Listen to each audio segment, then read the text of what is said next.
Now we move on to our next news. Rwanda and the Democratic Republic of Congo have signed a landmark US-brokered peace agreement in Washington, raising hopes for an end to years of conflict that has killed thousands and displaced hundreds of thousands more.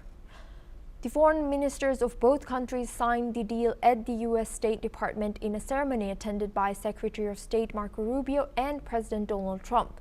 The agreement is part of a broader push by Trump administration to stabilize the region and open it up to billions of dollars in U.S. and Western investment, particularly in Congo's vast mineral wealth, including tantalum, cobalt, gold, copper, and lithium.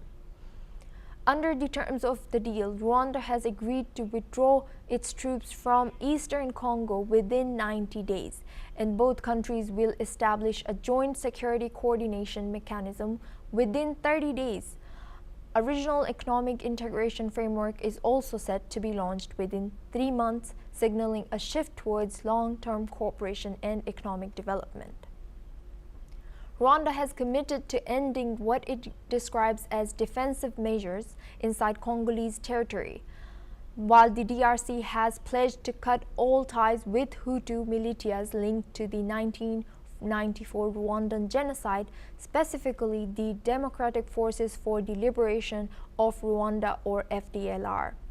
The Rwandan foreign minister said the agreement marks a turning point, insisting on what he called an irreversible and verifiable end to any state support for the FDLR.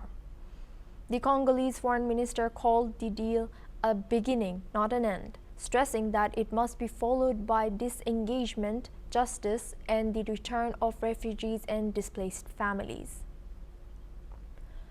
The peace agreement does not include a direct timeline or the withdrawal of M23 rebels, who have seized major towns and mining areas in eastern Congo. Rwanda continues to deny backing the M23 group, while the United Nations and Western powers say Kigali has sent thousands of troops to support the rebels. This claim has repeatedly been rejected by Rwanda. U.S. officials, including President Donald Trump, have linked the peace deal to access for American companies to critical mineral supply chains. Trump welcomed the foreign ministers at the White House following the signing, calling it a wonderful day and describing the deal as the start of a new chapter for the region. He also extended formal invitations to the presidents of Rwanda and the DRC to sign a broader Washington Accord package in the coming weeks. American officials say a follow-up agreement focused on trade and mineral supply chains is expected to be signed soon, pending further progress in parallel talks hosted by Qatar between Congolese government and the M23 group. Now we have guests joining us for this discussion. Mahmoud Muhammad Nuruddin, he's an African journalist from Ghana. Thank you, Mahmoud, for joining us today. Good to see you. How significant is this peace agreement on the ground? Do people in the affected region see it as a real turning point, or do they think this will be effective and bring peace there? It is a major step because over 7.8 million people have been forced out of their homes due to the conflict, and signing the peace agreement is being seen as a major step towards ending the conflict in DR Congo. We know that all parties involved in the conflict, have agreed to fully respect the commitment made in the deal. And we also know that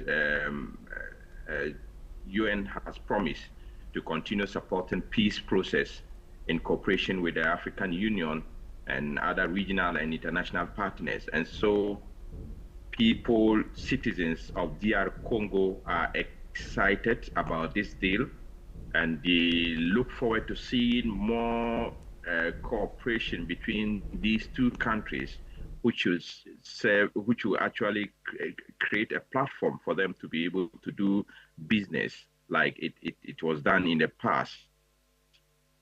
But the real issue on the ground is about the M23 group. I mean, there is still a lot of unclear issues from the people, especially those in Goma, in the eastern part of DR Congo, because the agreement did not mention when and how the M23 group would withdraw in the eastern the country. Now, one of the key issues is Rwanda's position on the M23 group. Rwanda continues to say that it is not responsible for telling the M23 group to leave because it considers the matter an internal Congolese issue. This, claims or this statement creates tension in that part of the country because the M23 group remain in control of key areas in North and South Kivu in DR Congo. They have taken over major cities and are now appointing officials in some areas. So their presence continues to raise doubts about how they.